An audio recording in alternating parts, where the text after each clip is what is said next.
Hej Julia. Hej Julie. Det er så dig, der skal starte. Nå, okay.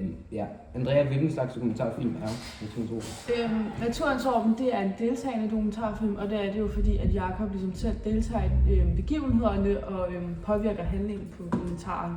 Ved du så, hvad Naturens Ordens tema er? Ja, dens tema er sådan meget sådan normalitet, fordi at Jakob sætter sådan et spørgsmålstegn ved, sådan, hvad det vil sige at være sådan normal, og så også sådan lidt identitet og eksistens, fordi at sådan, han reflekterer meget over sådan, sin egen eksistens og sådan, hans mening med livet. Ja. Mads Frederik ved, sådan, hvilke filmske virkemidler anvendes der?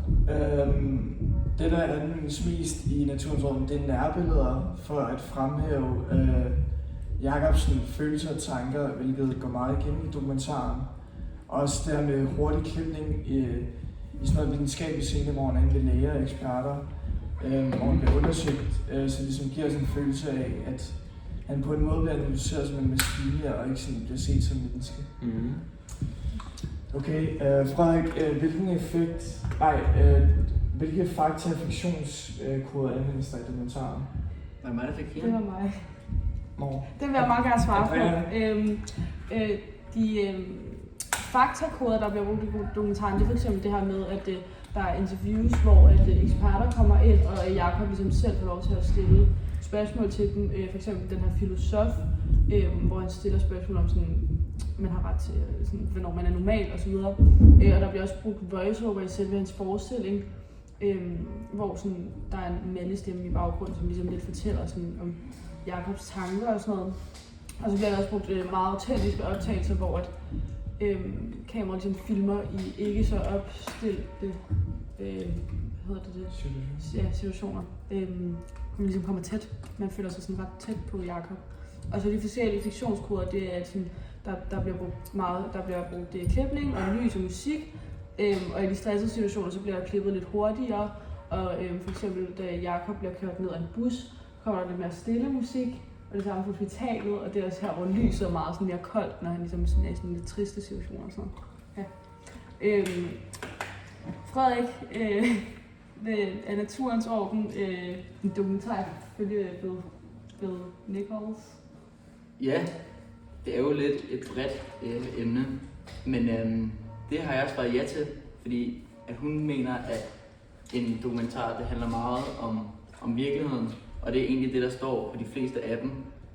Og den måde, den ligesom rører os på, det er ved at vise de her lidt anderledes klip. Man kommer rimelig tæt på ham her Jakob, når han ligger og savler i sengen, og han halter. Og det giver altså ligesom noget dybde. Ja. Ja. Ja. Det er mig. Ja.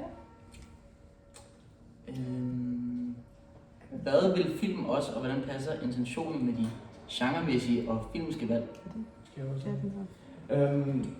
Altså Naturens Orden, den er til at tænke over, hvad det betyder at være normal, og altså, hvad normen er i samfundet. Altså, hvordan vi behandler mennesker, der er anderledes. Så den ønsker jeg til at forstå Jakobs oplevelse af udfordringer, og så samtidig stiller en spørgsmål ved samfundsnormer og videnskabens måde at definere ham på som menneske. Josef, synes du, det er en god dokumentar? Ja, men altså, jeg synes Naturens Orden er en sådan, meget god dokumentar, fordi den både sådan er rørende, men også sådan tankevækkende i forhold til det der med, at der er nogle mennesker, der har det lidt sværere end andre.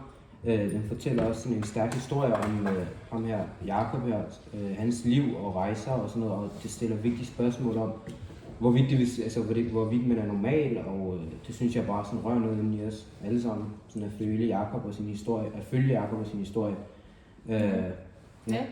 Vi oplever også sådan meget i starten, at man har lyst til at grine og sådan noget.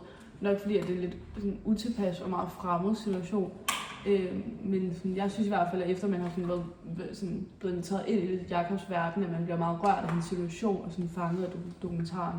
Så jeg synes, man sådan tænker også meget over den bagefter, når man sådan har set den. Skidegod dokumentar. Ja. Det er mega god. Okay. Hej hej. Ja.